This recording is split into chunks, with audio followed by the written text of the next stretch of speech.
I came to a simple house because I wanted to live a radical Christian life. And by radical, I think I meant at the time fundamental or stripped down or very basic in some sense. And in another way, I meant like hardcore, you know.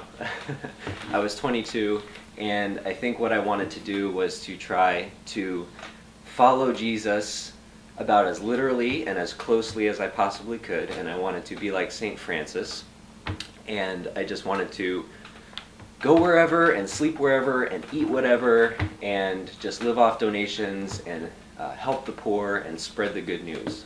And that was it, you know. And I don't think I really knew what the good news was even at the time, but it didn't seem to matter a whole lot.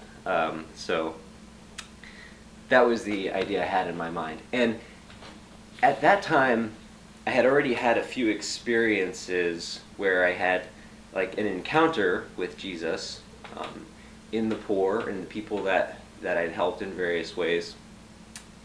And this was good because I thought, well, Jesus said that he was present in the poor in the Bible, and then I was finding it out to be literally true. And I had some experiences where I had gone to give sandwiches to homeless people and just talk with them. And the more I had these encounters, the more rich I found them. And I just thought, there is something very moving here, and in all of these experiences, I just wanted more and more of these conversations.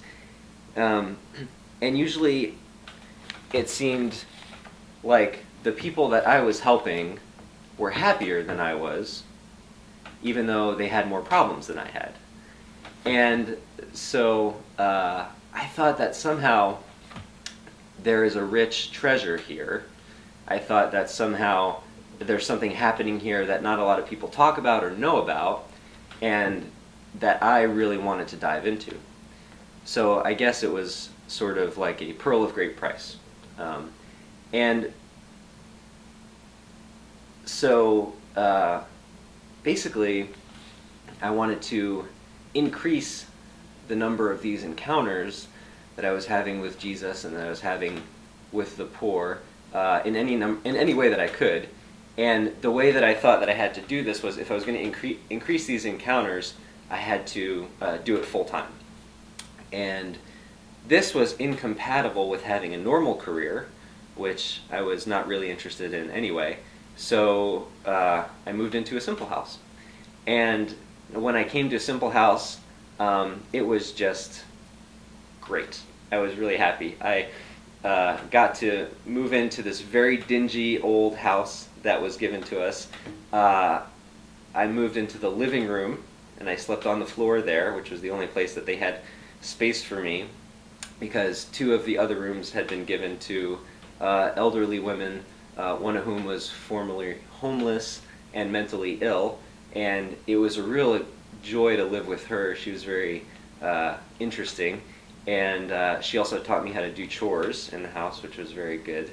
And I just had a blast. You know, we were renovating the house and we were living off donations, and it was very exciting to me, and I thought that this must have been what the first Franciscans felt like. You know, it was very exciting. And that was very good, and that was 8 years ago. And so now I'm 30, and I'm married, and I have 2 children, and I really don't care about being hardcore anymore. And I don't even know what that means, and I think it even sounds a little arrogant or something. And also when I think of the term hardcore, I kind of think like Heart of Stone, you know? So actually I kind of think I want to go in the other direction. But the essence of why I'm at a Simple House, I think, is still the same. And the essence is this encounter with Jesus and the poor, you know? And I still find this to be a very rich experience, and I still find it to be very moving, and I still am on the lookout for it all the time. I think that this is the only thing that makes helping the poor make sense. I think that without this encounter, it's really easy to get frustrated. It's so easy to get burned out. It's really easy to get discouraged when you don't meet your goals.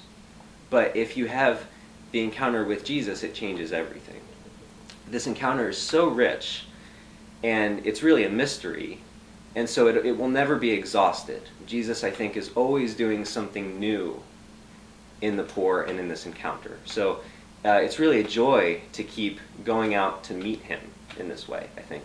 And it's a constant, really, a constant source of encouragement for me in my spiritual life, too, because God hears the cry of the poor, and we pray with the poor, and we get to see that, you know. A couple of months ago, I reconnected with a woman who came to me and said, "You probably don't remember me, but a couple of months ago you prayed with me after my wallet was stolen." And I said, "Oh, great." She said, "When you prayed with me about my wallet, you asked God that the wallet would be returned." And when you said that, I laughed to myself because I didn't believe that God would do that. But she said, "I came back today to find you to say that yesterday the wallet was returned with everything inside." And I laughed and said, "That is great."